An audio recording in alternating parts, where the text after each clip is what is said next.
Thank you. May I have the slides on, please?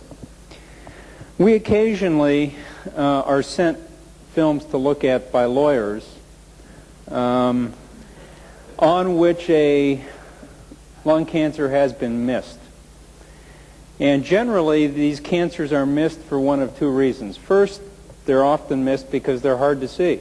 And that's something we run into all the time, and it's something that's hard to avoid.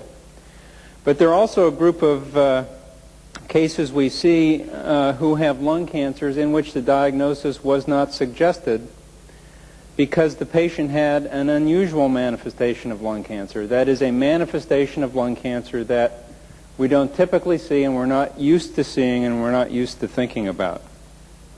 What I'd like to do this afternoon is review a number of different manifestations of lung cancer which are either unusual or subtle.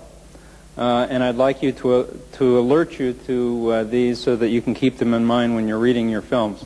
Now, certainly this film on the right is not an unusual manifestation of lung cancer. The fact that I use the term unusual in my title suggests that there are usual manifestations of lung cancer, and the patient on your right certainly demonstrates one of the typical findings we see in lung cancer, that is a lung mass, which here happens to be cavitary associated with a hilar mass. And although we might have a differential diagnosis for that radiographic finding, I think lung cancer would appropriately be high on our list. Now, some other usual manifestations of lung cancer that we are used to seeing are lung mass or nodule being variably seen in from 30 to 65% of patients, depending on the cell type of the primary tumor, atelectasis, consolidation, hilar mass, mediastinal mass, pleural effusion, all of these being present in greater than 2% of patients. The unusual manifestations I'm going to talk about this afternoon are, as a rule, seen in less than 1% of patients with lung cancer.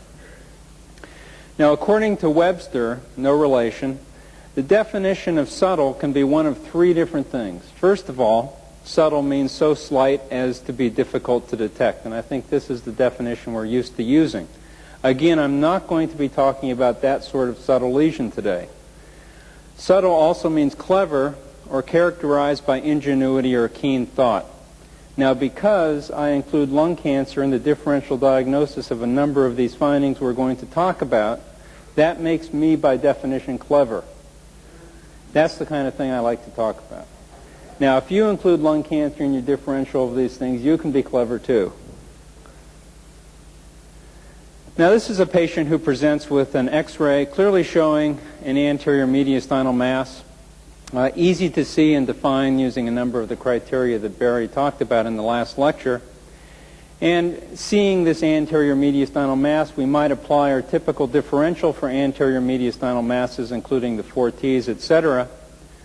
But one other diagnosis to consider in such a patient is so-called primary mediastinal carcinoma. That is, a carcinoma occurring primarily in the mediastinum without evidence of a lung lesion, a lung primary, either radiographically or at autopsy in some series. Now, these primary mediastinal carcinomas are frequently anaplastic, as it was in this patient, and they're frequently in the anterior mediastinum, as we see here. Now, there have been a couple recent surveys who have looked at so-called primary mediastinal carcinomas, and in a survey published in Annals of Thoracic Surgery last year, they reviewed some 2,000 primary mediastinal masses. Almost 5% of the primary mediastinal masses were so-called primary mediastinal carcinomas. Certainly not an uncommon manifestation or uncommon diagnosis in someone with a mass in the anterior mediastinum. 2/3 of those patients with primary mediastinal carcinomas had the mass located in the anterior mediastinum. So these are lesions that are not typically middle mediastinal but anterior mediastinal in location. In another survey, 11 of 170 anaplastic mediastinal carcinomas were considered to be primary. That is, looking at 170 patients who had carcinoma involving their mediastinum, the vast majority representing metastatic lung cancer. 11%, again about 5% of those mediastinal carcinomas were considered to be primary in that there was not a lung lesion to be found. Again, the majority anterior mediastinal in location. So if you see anterior mediastinal mass, primary mediastinal carcinoma must be included. This is another example of carcinoma involving the mediastinum. This is a patient who presents with dysphagia. Chest film was obtained, and first thing you notice, I think, is displacement of the trachea to the right, certainly suggesting the presence of a mediastinal mass to the left of the trachea. Also notice the tracheal lumen is narrowed, and there seems to be a little focal nodule narrowing the lumen that we can see somewhat better on a conventional tomo, indicating that this is a relatively old case. Now, the patient had an esophagram, and esophagram shows an extrinsic compression, but no definite intrinsic lesion. Esophagram here, of course, was performed because of the presenting symptom of dysphagia. And CT certainly shows narrowing of the tracheal lumen at the level of that focal nodule we could see on plain film. There's a rather large mediastinal mass to the left of the trachea, clearly seen, pushing the trachea to the right. Notice here that we can see a little bit of calcified tracheal cartilage with some of this mass within the tracheal cartilage. That certainly suggests that whatever this mass is, there is some luminal narrowing caused by mass involving the mucosa of the trachea, or perhaps protruding into the tracheal lumen by direct invasion. Patient had esophagoscopy. There was no evidence of tumor in the esophagus, just extrinsic compression. Patient had bronchoscopy, and this was a carcinoma arising from the tracheal wall, a so-called tracheogenic carcinoma or primary bronchogenic carcinoma arising from the trachea. Sometimes these can be resected by a very aggressive surgeon if the lesion is localized. Certainly if the mass is invading mediastinum, as we see here, this would be an unresectable lesion. Tracheal carcinomas are difficult to diagnose clinically because symptoms are very nonspecific. Cough and hemoptysis, as with any other lung cancer, can be the presenting finding. Patients generally don't have dyspnea from a tracheal lesion until they're just about ready to occlude and die, so that's not something that is very typically seen. Diagnosis is often delayed because of the nonspecific symptoms, and typically these will be squamous cell carcinomas or adenoid cystic carcinomas, so-called cylindroma, involving the trachea. And typically these present as focal lesions arising from the tracheal wall. As we saw in the last case, sometimes they're circumferential. This is a patient with a relatively subtle, in the first definition of the word, that is hard to see, tracheal carcinoma, that is visible only as a generalized thickening of the right tracheal wall that's relatively diffuse. And this is a tracheal carcinoma that's diffusely invading the right tracheal wall, some narrowing of the tracheal lumen. Tracheal carcinoma is an unusual manifestation of lung cancer, being seen in less than 1% of patients. This is a patient who presented with esophageal bleeding, rather massive esophageal bleeding, had an esophagram to diagnose the cause of this, and this is a film from the esophagram. This, by the way, is one of the few films that's ever been stolen from Ben Felsen instead of the other way around. This is from Ben Felsen's teaching file. But we can see here some varices involving the mid-esophagus. Distal esophagus looks okay, proximal esophagus looks okay, but there seem to be some varices involving mid-esophagus, and for those of you with sharp eyes, you can see about a 10-centimeter mass in the right upper lobe, which we can also see on the PA contiguous with the mediastinum. And this is an example of so-called downhill varices, a term that Ben actually coined. And downhill varices simply refers to varices that occur because of something obstructing the superior vena cava. Here a carcinoma invading the mediastinum and obstructing the superior vena cava. They're called downhill varices because the direction of flow in the varices is from above to below instead of the uphill varices we typically see with portal hypertension. And downhill varices typically involve mid-esophagus because these are the veins that are necessary to bypass the vena caval obstruction. Patients with downhill varices can present with massive bleeding. They can bleed out from these. It's something to keep in mind, but I think if you're doing fluoroscopy and you see something like this, the diagnosis should not be difficult to make. This is simply the same patient with a venogram. It's difficult to see the site of vena cava obstruction, but there certainly is obstruction, and you can see a number of the collateral vessels. Downhill varices, again, occurs because of SVC obstruction. The varices typically involve upper or mid-esophagus rather than lower esophagus. Hemorrhage is common, and half of cases are due to lung cancer. The other causes would likely be due to granulomatous mediastinitis.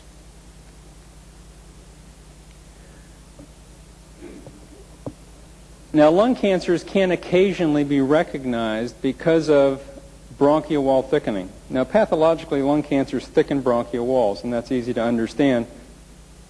But we can't typically recognize that except in certain locations in which the bronchial wall happens to be outlined by lung and visible as a line or a stripe of density. And one of these locations in which we can see bronchial wall itself is at the level of the posterior wall of bronchus intermedius. Posterior wall of bronchus intermedius is this white line we are seeing quite nicely from the level of right upper lobe bronchus here down to the level of middle lobe bronchus going anteriorly. And posterior wall of bronchus intermedius is clearly seen in the vast majority of patients that we examine using lateral radiographs. Anteriorly, you can see the large oval shadow of right hilar arteries and vein. Now, this is a patient who has had a left pneumonectomy, and we're only looking at the right hilum here, so the anatomy is very clearly seen. You can very sharply see the normal posterior wall of bronchus intermedius. Another finding I'm going to talk about in a second is so-called bronchial cuff sign. It's another finding, another example of bronchial wall thickening occurring in lung cancer, a much more subtle finding. But we'll talk for a minute about posterior wall of bronchus intermedius. Now, here's a normal patient who has both lungs, so we're not being, we don't have the benefit of having only one hilar silhouette to help us see posterior wall of bronchus intermedius. And here again, you can see a nice normal posterior wall of bronchus intermedius extending down from the level of right upper lobe bronchus about to the level that middle lobe bronchus comes off anteriorly. Again, the oval shadow representing right hilar artery and veins. A very nice example of what we should see in a normal patient. Now, occasionally, or not uncommonly actually, in patients who have carcinoma involving the right hilum, you can appreciate on the lateral radiograph an abnormal thickening of the posterior wall of the bronchus intermedius. And this can be the result of actually direct tumor invasion of the bronchial wall or edema occurring because of tumor invasion adjacent to it. This is not an uncommon finding in patients who have right hilar bronchogenic carcinoma. Now the bronchial cuff sign. The bronchial cuff sign was described by George Genero at actually one of these meetings 6 or 7 years ago. And he showed a nice example of the bronchial cuff sign at that meeting. And I'm not sure he's seen another example since. But this is an example that we saw a few years ago. And it's a nice demonstration of the bronchial cuff sign. And it's a very, very subtle manifestation of lung cancer in more than one way, but something to alert yourself to. Now, normally, at the superior aspect of either hilum, you can easily see the anterior segmental bronchus of the upper lobe as a nice ring shadow. And I think you'll see that in the vast majority of patients that you examine. And adjacent to it, you can typically see the anterior segment upper lobe pulmonary artery. Nice little dot next to the ring shadow.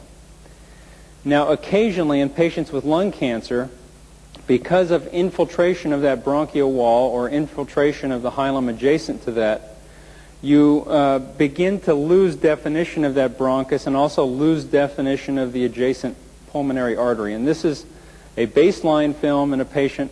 This is a subsequent film a couple years later when the patient comes in with cough and hemoptysis and positive sputum cytology.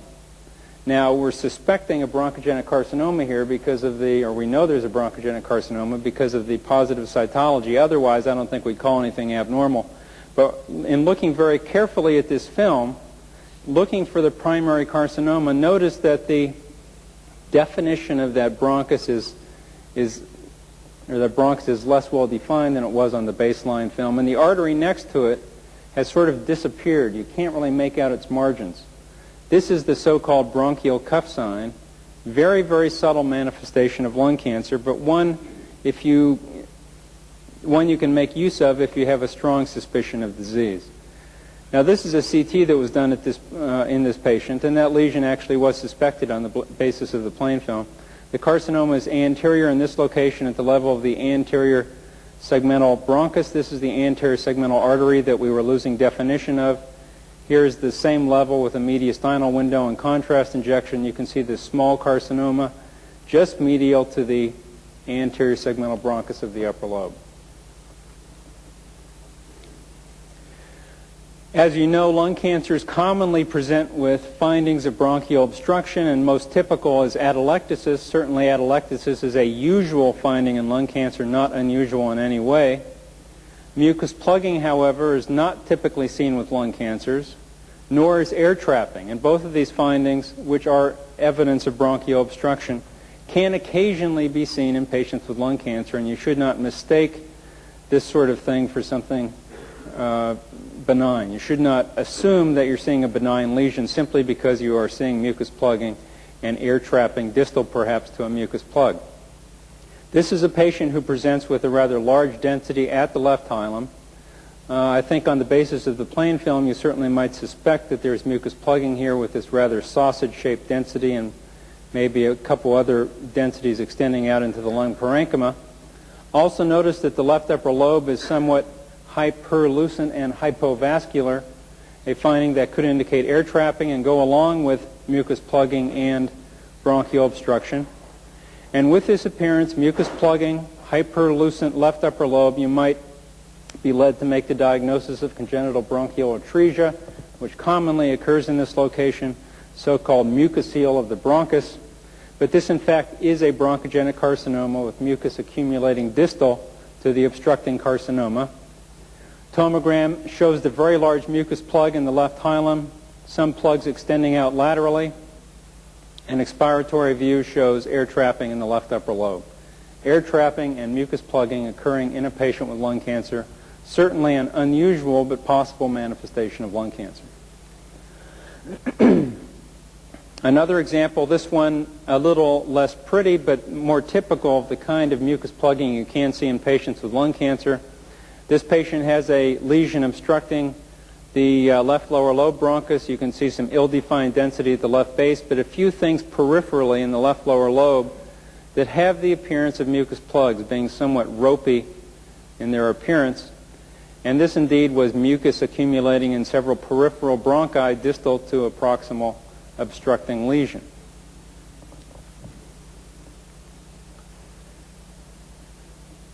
Now, occasionally you can see air trapping in patients who have hilar masses or hilar bronchogenic carcinomas without seeing mucus plugging, obviously. But this is sometimes difficult to detect and something you have to be alert to. This is a patient who presented with hemoptysis and a local wheeze overlying the right hilum.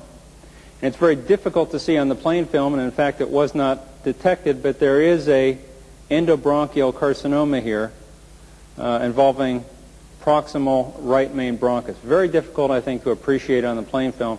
It was eventually confirmed on tomos and with bronchinet surgery. Now, on this radiograph, I think we suspected the presence of some effusion out here in the angle, and you can't really see that because it's cut off the film, but we obtained a decubitus view to see whether or not there was any pleural effusion, and this was the decubitus film that was obtained, and this decubitus film is showing a finding that's a little difficult to detect because something should be happening that's not happening here, and those sorts of findings are sometimes very difficult to detect. Look at it for a second and see if you can pick up the abnormality or what's going on. Notice that the dependent hemidiaphragm is not elevated. Very characteristic on a patient when you put them in a decubitus position for the diaphragm to move up and for the dependent lung to decrease significantly in volume. Very, very characteristic and normal finding. This diaphragm does not move up in this patient in the decubitus position because this endobronchial lesion is causing bronchial obstruction and air trapping in the entire right lung. Very difficult finding to detect, but certainly this decubitus indicates air trapping. Now here's a patient with bronchogenic carcinoma who has a hyperlucent right lung, but for a different reason. Right upper lobe is hypovascular, hyperlucent. There is some collapse at the right base, but certainly the disparity between what we're seeing on the right and what we're seeing on the left is more than you can explain on the basis of compensatory hyperexpansion of the right upper lobe.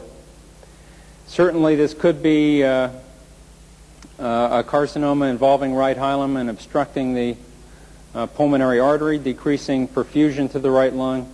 Actually, what we could be seeing is a large bronchogenic carcinoma on the left with lymphangitic spread, and this is a normal appearance in a patient with emphysema. There are a number of different possible explanations. What was happening in this patient, and you can see a pulmonary arteriogram here, is that this tumor on the right side, which is very difficult to see, which was endobronchial, was obstructing the right main bronchus and causing this lung to be hypoventilated. And it's typical in patients who have a hypoventilated lung for the lung to develop hypoperfusion as a result. And on the arteriogram, you can see just little spindly vessels extending into the parenchyma of the right lung. The right lung is hypoperfused because of bronchial obstruction, not because of obstruction of the pulmonary artery. Now, there are several kinds of atelectasis that are atypical and not common in patients with lung cancer. We may not think about lung cancer when we see them because of that. First is so-called double lesion sign, and this is another sign that, or another term coined by Ben Felsen. Double lesion sign, according to Ben, is collapse resulting from obstruction of two or more bronchi. That is, if you see a patient who has collapse involving two different segments or two different lobes that you cannot explain by a single endobronchial lesion, that must mean there are two endobronchial lesions. That's the double lesion sign, and that would indicate benign disease, because lung cancers do not tend to occur in two separate bronchi. But occasionally you can see the double lesion sign in patients with cancer. Shifting atelectasis, that is atelectasis moving from one lobe to another, is something that's very uncommon, but can be seen occasionally in patients with polypoid lung cancers. Lung torsion is something that can look very much like shifting atelectasis. Lung torsion typically occurs in a patient with a large upper lobe mass, where the mass gets so heavy that the lung simply flips over, top goes down to the bottom, and the mass or the collapse goes from the apex to the base. Very unusual occurrence. This is a patient with a double lesion sign. This patient has collapse of right upper lobe and right middle lobe both, and you can see that on the PA and lateral views. To have collapse of both upper and middle lobes, you need to have lesions involving both upper lobe bronchus and middle lobe bronchus. You cannot explain it by a single endobronchial lesion. According to Ben, this would be benign disease. This was a lung cancer arising in one of these bronchi and invading through the hilum to involve the other bronchus and to cause the other lobar collapse. This is a patient who has a carcinoma on the left side. Film on one day shows upper lobe collapse. Film the next day shows lower lobe collapse. This was a polypoid mass that was flopping from the upper lobe bronchus to the lower lobe bronchus. Now, there are some atypical appearances of nodules that can be a little bit confusing, and we have to be very careful not to miss lung cancer in these specific instances, because these presenting as nodules may be curable. Now, typically, growth rate is helpful in trying to distinguish benign lesions from neoplasms. And with cancers, lack of growth is rare. Although an occasional lung cancer will show lack of growth over 2 years, that's a very unusual occurrence. Slow growth is also more common with lung cancers, but again, not particularly common. If you see a patient with a slow-growing lesion, you must still consider lung cancer, because sometimes they will grow rather slowly. Very occasionally, a lung cancer will appear to decrease in size over subsequent films or over follow-up films because of a couple different reasons. You have to be aware of that and not make a misdiagnosis that something's going away. Calcification can be seen in lung cancers, and it can be either eccentric or you can see multiple calcifications within lung cancers. Now, some nodules are so-called complicated nodules, in which cancers can be associated with something else, causing some confusion. First of all, there is an association between lung cancers and hamartomas, with cancers occurring more commonly in the same lobe as a hamartoma for some reason that no one understands. And in one series, 4 of 52 patients who had a hamartoma developed a lung cancer in the same lobe as the hamartoma. Perhaps inflammatory disease, perhaps degeneration of the hamartoma. It's not understood. Some cancers occur in association with long-standing cysts. You have to watch out for that. Lung cancers can be associated with pulmonary infarction, and infarction may dominate the picture. And sometimes lung cancers can present with air bronchograms and mimic an inflammatory process. Now, this is a patient who we saw presenting with a somewhat ill-defined nodule in the right upper lobe. There seems to be a little calcification at its edge. Going back and looking at a film several years earlier, there was no evidence of a nodule or mass, but you can see the little calcification in that same region, likely representing a granuloma. Patient was followed up a few weeks later. Here again, lung mass very clearly seen with the calcification at its edge. At this point, it was thought we ought to do something. The patient was scheduled for a biopsy and came into the department for a biopsy. About 2 weeks after this radiograph was obtained, the patient showed up for the biopsy. We got a film to get another look at the lesion. We always do that before we do the biopsy. And lo and behold, it seems like it's going away. It looks smaller. It's much more difficult to see, less well defined. You can localize where it should be by the little granuloma here. And it just doesn't look as big there as it does here. Now, you could easily make the mistake here of saying, well, this is something going away. It's probably inflammatory. Let's not do the biopsy. Let's send her home. We went ahead and did the biopsy, in fact, and this was a carcinoma. And occasionally, carcinomas will become less well-defined as they grow and appear to decrease in size. It's something you have to watch out for. CT was done on this patient. You can see the lesion within her parenchyma. The calcification associated with it is a granuloma that was engulfed by the carcinoma as it grew. This is very likely a scar carcinoma. This calcification being eccentric does not indicate that this is a benign lesion. In order to call a lesion benign on the basis of calcification, the calcification really has to be homogeneous or it has to be dead center. Eccentric calcification like this doesn't cut it. This is another patient with a calcified carcinoma. Here the calcification appears to be central, but it's actually on the undersurface of the mass, another focus of calcification. Again, an adenocarcinoma with calcification. Unless the calcium is dead center or dense, you cannot call it benign. This is a patient with a long-standing nodule with rather nice central popcorn calcification, very typical for a granuloma. For a hamartoma. Baseline radiograph a couple years later, a carcinoma has developed adjacent to the hamartoma, contiguous with it. This is one of the associated cases of hamartoma and carcinoma, something you need to watch out for. This is a patient presenting with a nodule at the left base, difficult to see on the plain film, but on tomo you can see the mass has somewhat of a figure 8 or snowman appearance. And in looking at this, I'm not sure what my differential would be. I'd probably hem and haw and suggest bronchoscopy or something. It'd be difficult to know what to call a figure 8 lesion like that. At surgery, this was a carcinoma centrally obstructing a pulmonary artery, and this was an infarction distal to it. Here, a carcinoma occurring in association with infarction, or vice versa. Here another patient. This is a man who flew across the United States, got off his plane, got a little chest pain, went to his doctor, had a chest film. Something was seen at the left base in ill-defined density. VQ scan was done. There was a match defect at the left base, and it was not helpful in diagnosis. And he went to arteriography. In arteriography, you can certainly see occlusion of one of the lower lobe branches of his left pulmonary artery. Here's that density within his lung. The diagnosis of pulmonary embolism with infarct was made. He was anticoagulated. He was followed on anticoagulation, came back for his follow-up. A repeat chest film was done, and he's got the same density at the left base, and this represents a carcinoma.